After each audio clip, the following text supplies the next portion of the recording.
আসসালামু আলাইকুম এভরিওয়ান। আজকে আমি আপনাদের সাথে শেয়ার করব ওলুপা মাছ ভুনার রেসিপি। তাহলে চলুন আর দেরি না করে এই মজাদার রেসিপিটি তৈরি করে ফেলি। ওলুফা মাছের রেসিপিটি বানাতে যেমন সহজ, খেতেও দারুণ মজা। ওলুফা গুঁড়া মাছটাকে অনেকে অনেকভাবেই চিনেন, কিন্তু আমরা এই মাছটাকে ওলুফা মাছই বলে থাকি।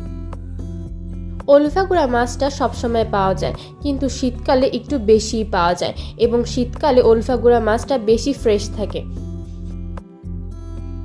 ওলুফা গুঁড়া মাছের রেসিপিটি তৈরি করার জন্য আমি এখানে ওলুফা গুঁড়া মাছটা নিয়ে নিয়েছি। এখানে মাছটাকে আমি ভালোভাবে পরিষ্কার করে নিয়েছি।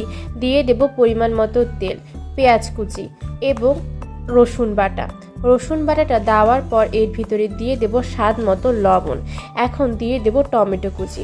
টমেটো কুচিটা দেওয়ার পর এর ভিতরে দিয়ে দেব হলুদের গুঁড়া এবং মরিচের গুঁড়া।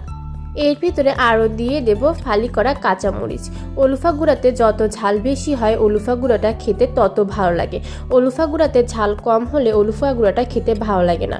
সবগুলো উপকরণ দেওয়ার পর ওলুফা গুঁড়াটাকে হাত দিয়ে ভালোভাবে মাখিয়ে নেব এবং দিয়ে দেব সামান্য পরিমাণ পানি।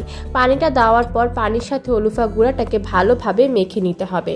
মাখা হয়ে গেলে চুলার উপরে একটি ঢাকনার সাহায্যে ওলুফা গুঁড়াটাকে আমি ঢেকে রান্না করে নেব। 5 থেকে 7 মিনিট পর ঢাকনাটা উঠিয়ে ফেলবো। ঢাকনাটা উঠিয়ানো হয়ে গেলে মাছগুলোকে একটি চামচের সাহায্যে নেড়ে দিতে হবে।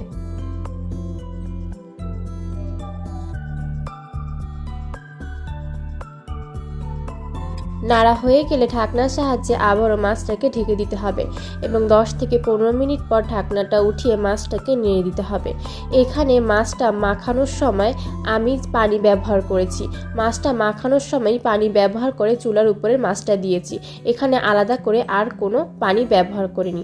মাছটা অলমোস্ট তৈরি হয়ে গেছে। এখন এর ভিতরে দিয়ে দেব ধনিয়া কুচি। ধনিয়া কুচিটা দেওয়ার পর ধনিয়া কুচিটাকে মাছের সাথে ভালোভাবে মিশিয়ে নিতে হবে।